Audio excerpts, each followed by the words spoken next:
ইসরায়েলের প্রধানমন্ত্রী Benjamin Netanyahu দুর্নীতির মামলায় ক্ষমা চেয়ে প্রেসিডেন্ট আইজাক হারজগের কাছে যে চিঠি পাঠিয়েছেন তার প্রতিবাদে সাধারণ ইসরায়েলিদের বিক্ষোভ অব্যাহত রয়েছে। রবিবার প্রেসিডেন্টের বাসভবনের বাইরে অনুষ্ঠিত বিক্ষোভের পর সোমবার সকাল থেকে আদালতের বাইরে বিক্ষোভ করেছেন অসংখ্য ইসরায়েলি। তারা মনে করেন নেতানিয়াহু ক্ষমা চেয়ে যে আবেদন করেছেন তা পুরোপুরি অগ্রহণযোগ্য। ইলিনা বার্জিলে নামে এই বিক্ষোভকারী জানান, নেতানিয়াহুর মামলার কার্যক্রম যেন থেমে না যায় তা নিশ্চিতে প্রতি সপ্তাহে অন্য অনেকের সাথে আদালতের বাইরে বিক্ষোভ করেন তারা। মামলায় আনা অভিযোগের দায়ভার গ্রহণ না করে ক্ষমা চাওয়ার বিষয়টিকে অগ্রহণযোগ্য বলেন তিনি। Especially today after Bibi Netanyahu without pleading guilty, without taking responsibility. তিনি মনে করেন ক্ষমা চাইতে হলে নেতানিয়াহুর উচিত দেশের আইন অনুযায়ী আগে অপরাধ স্বীকার করে তারপর ক্ষমার আবেদন করা। There's still law in Israel and that's fine. Let him confess his crimes, let him claim his guilt and responsibility and then ask for a pardon. রবিবার বেঞ্জামিন নেতানিয়াহু দীর্ঘদিন ধরে নিজের বিরুদ্ধে চলা দুর্নীতি মামলায় ইসরায়েলের প্রেসিডেন্ট আইজাক হারজগের কাছে ক্ষমা চান। চিঠিতে তিনি দাবি করেন বিচার প্রক্রিয়া তার দায়িত্ব পালনে বাধা দিচ্ছে আর তাকে ক্ষমা করলে তাতে দেশেরই মঙ্গল হবে। ইসরায়েলের সবচেয়ে দীর্ঘ সময় ক্ষমতায় থাকা এই প্রধানমন্ত্রী ঘুষ, জালিয়াতি ও আস্থাভঙ্গ সব অভিযোগে অস্বীকার করে আসছেন। তার আইনজীবীরা প্রেসিডেন্টের কার্যালয়ে পাঠানো চিঠিতে জানিয়েছেন নেতানিয়াহু এখনো বিশ্বাস করেন শেষ পর্যন্ত তিনি পুরোপুরি বেকসুর খালাস পাবেন। তবে অনেক বিক্ষোভকারী এমনটা মনে করেন না।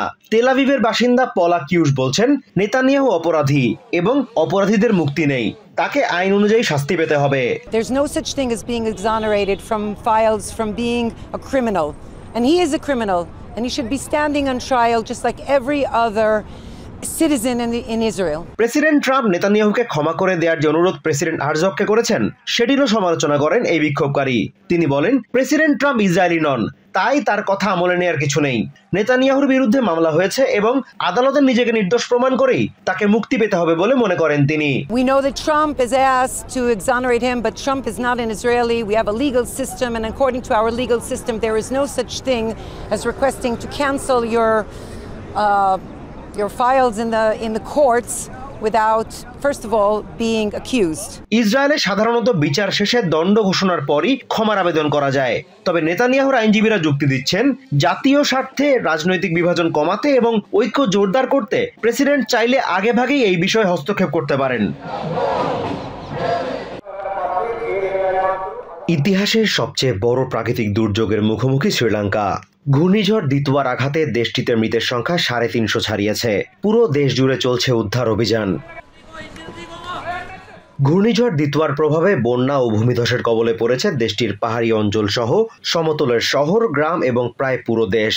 জাতিসংঘের তথ্য মতে এই ঝড় এবং ঝড়ের প্রভাবে সৃষ্ট বন্যা ও ভূমিধসে 15,000-এরও বেশি ঘরবাড়ি ধ্বংস হয়েছে। 25টির মধ্যে 13টি জেলায় প্রাণহানির খবর পাওয়া গেছে। বন্যার কারণে বেশ কিছু এলাকার সাথে রাজধানী কলম্বোর সড়ক যোগাযোগ এখনো বিচ্ছিন্ন রয়েছে। উদ্ধারকারী দল দুর্গম এলাকায় পৌঁছতে হিমশিম খাচ্ছে। এরই মধ্যে উদ্ধারকারী দল ও ত্রাণ সামগ্রী পাঠিয়ে শ্রীলঙ্কার পাশে দাঁড়িয়েছে ভারত। টেলিযোগাযোগ, বিদ্যুৎ, ট্রেন পরিষেবা আংশিকভাবে চালু হলেও পানীয় জলের সংকট এখন সবচেয়ে ভয়াবহ আকার ধারণ করেছে। এদিকে জাতির উদ্দেশ্যে দেয়া এক ভাষণে দেশটির প্রেসিডেন্ট আরুনা কুমারা দিসানায়েকে এই দুর্যোগকে দেশের ইতিহাসে সবচেয়ে বড় ও চ্যালেঞ্জিং আখ্যা দিয়েছেন। দেশ হিসেবে আমরা আমাদের ইতিহাসের সবচেয়ে বড় ও সবচেয়ে কঠিন প্রাকৃতিক দুর্যোগের মুখোমুখি দাঁড়িয়ে আছি। একই সাথে আমরা জানি এটাই আমাদের দেশের ইতিহাসে সবচেয়ে কঠিন উদ্ধার অভিযান। এর আগে কখনো পুরো দেশ একসাথে এমন দুর্যোগে আক্রান্ত হয়নি। দেশটির সড়ক উন্নয়ন কর্তৃপক্ষ জানিয়েছে 10টি সেতু ভেঙে গেছে এবং 200টিরও বেশি প্রধান সড়ক এখনো চলাচলের অযোগ্য। পানীয় জলের সরবরাহ লাইন ক্ষতিগ্রস্ত হওয়ায় বহু এলাকায় বিশুদ্ধ পানি সরবরাহ পুরোপুরি বন্ধ রয়েছে। বিশ্লেষকরা বলছেন ক্রমাগত প্রাকৃতিক ও রাজনৈতিক সংকট দেশটির পুনরুদ্ধার প্রক্রিয়াকে বারবার পিছিয়ে দিচ্ছে। আনুষ্ঠানিক মূল্যায়ন অনুযায়ী ক্ষয়ক্ষতি ও প্রাণহানির সংখ্যা আরও বাড়তে পারে। কিয়েভের পর এবার ইউক্রেনের নিপ্রো শহরে বড় ধরনের হামলা চালিয়েছে রাশিয়া। রবিবার দিবাগত রাতের এই হামলায় প্রাণহানি ও ব্যাপক ক্ষয়ক্ষতির ঘটনা ঘটেছে। নিপ্রোপেট্রোভস্ক অঞ্চলের ভারপ্রাপ্ত গভর্নর ভ্লাদিস্লাভ হেভানেনকো যোগাযোগের অ্যাপ টেলিগ্রামে এক পোস্টে জানিয়েছেন, এই হামলায় আহতদের মধ্যে অন্তত 11 জনের অবস্থা আশঙ্কাজনক। পাশাপাশি হামলায় ক্ষতিগ্রস্ত ভবনগুলোর ধ্বংসাবশেষের নিচে কেউ আটকে আছে কিনা তা নিশ্চিতে কাজ করছে উদ্ধারকারী দল। এদিকে ইউক্রেনের ইমার্জেন্সি সার্ভিসেস কর্তৃপক্ষ জানিয়েছে, এই হামলায় একটি কার সার্ভিস স্টেশন, বেশ কয়েকটি বাণিজ্যিক স্থাপনা এবং 49টি গাড়ি ক্ষতিগ্রস্ত হয়েছে। হামলার সময় নিজের গাড়ি মেরামতের দোকানে কাজ করছিলেন স্থানীয় বাসিন্দা ভিটালি কোভালেঙ্কো। ঘটনার আকস্মিকতায় ভয় পেয়ে যান তিনি। হুট করেই আমরা বিস্ফোরণের শব্দ পেলাম, এরপর আগুন দেখলাম, সবাই মাটিতে পড়ে গেল। তারপর আমরা খুঁজতে শুরু করলাম কর্মচারীরা কে কোথায় আছে। আমি উপরে দৌড়ে গেলাম, পুরো দোকান খুঁটিয়ে খুঁটিয়ে দেখলাম। ঈশ্বরের কৃপায় আমাদের সব কর্মচারী সুস্থ ও নিরাপদ আছে, এটাই সবচেয়ে গুরুত্বপূর্ণ। ক্যাটেরিনা নামে এই নারী ঘটনার পরপরই উদ্ধারকারীদের অপেক্ষায় না থেকে ভবনের অন্য বাসিন্দাদের সহায়তায় এগিয়ে যান। আমি এখানে দৌড়ে এসে সাহায্য করতে শুরু করি। আমি ছাদে উঠি, ছাদটি মারাত্মক ক্ষতিগ্রস্ত হয়েছে। সেখানে প্রচুর বিস্ফোরকের ধ্বংসাবশেষ রয়েছে, এমনকি ক্ষেপণাস্ত্রের অবশিষ্টাংশও আছে, কিছু ছোট ছোট টুকরোও আছে। সামাজিক মাধ্যমে ছড়িয়ে পড়া বেশ কয়েকটি ছবি ও ভিডিওতে দেখা যায় ঘটনাস্থলে ফায়ার ফাইটার ও ইমার্জেন্সি সার্ভিসেসের কর্মীরা উদ্ধার তৎপরতা চালাচ্ছে। এ সময় ভবনের ভেতর থেকে বেশ কয়েকটি মরদেহবাহী ব্যাগ বের করে আনতেও দেখা যায় তাদের। বাণিজ্যিক শহর নিপ্রো এবং এর আশপাশের অঞ্চলে রাশিয়া বারবার ক্ষেপণাস্ত্র ড্রোন হামলা চালাচ্ছে। এর ফলে সেখানে প্রাণহানির ঘটনার পাশাপাশি আবাসন, শিল্প ও বাণিজ্যিক অবকাঠামো মারাত্মকভাবে ক্ষতিগ্রস্ত হচ্ছে। স্পেনে প্রথমবারের মতো প্রকাশ্যে আসা উগ্র শ্বেতাঙ্গবাদী সংগঠন দ্য বেইসের সাথে সংশ্লিষ্ট একটি চক্র ভেঙে দিয়েছে দেশটির পুলিশ। ইউরোপিয়ান ইউনিয়নের তৈরি করা সন্ত্রাসী সংগঠনের তালিকায় দ্য বেইস অন্তর্ভুক্ত।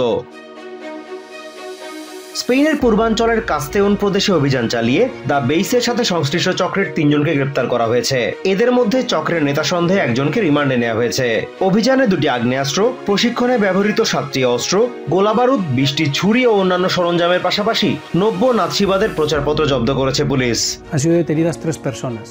দ্য বেস নামের অ্যাক্সেলারেশনিস্ট মতাদর্শে বিশ্বাসী এক 90 নাৎসি সংগঠনের সদস্য হওয়ায় 3 জনকে আটক করা হয়েছে। Canada, Britain, European union, Australia এবং নিউজিল্যান্ডে এই সংগঠনটিকে সন্ত্রাসী সংগঠন হিসেবে চিহ্নিত করা হয়েছে। 2018 সালে রিনাল্ডো নেজারো আমেরিকায় দ্য বেইস গড়ে তোলেন। এফবিআই সংগঠনটিকে উগ্রপন্থী আখ্যা দেয়। আত্মপ্রকাশের পর থেকেই সংগঠনটি গণতান্ত্রিক বিভিন্ন প্রতিষ্ঠানের বিরুদ্ধে বিদ্বেষ ছড়াতে শুরু করে। সহিংস হামলার মাধ্যমে গণতান্ত্রিক প্রতিষ্ঠানগুলোর ক্ষতিসাধনের মন্ত্রে দীক্ষিত হয়েই কাজ শুরু করে 90 নাৎসি এই সংগঠনের কর্মীরা। স্পেনের পুলিশ জানিয়েছে, অভিযানে গ্রেপ্তার ব্যক্তিরা চরমপন্থায় বিশ্বাসী এবং তাদের প্যারামিলিটারি প্রশিক্ষণ রয়েছে। পাশাপাশি নির্ধারিত লক্ষ্যে হামলা চালানোর জন্য নিজেদের প্রস্তুতির কথাও একাধিকবার জানিয়েছে তারা। মূলত সামাজিক মাধ্যম ব্যবহার করেই দলের সদস্য সংগ্রহ করে দ্য বেইস। আর আটক ব্যক্তিরা স্পেনের নিজেদের দল ভারী করার চেষ্টা করছিল। পাশাপাশি আটকরা হামলার প্রস্তুতি নেওয়ার কথা স্বীকার করেছে বলেও জানানো হয়েছে।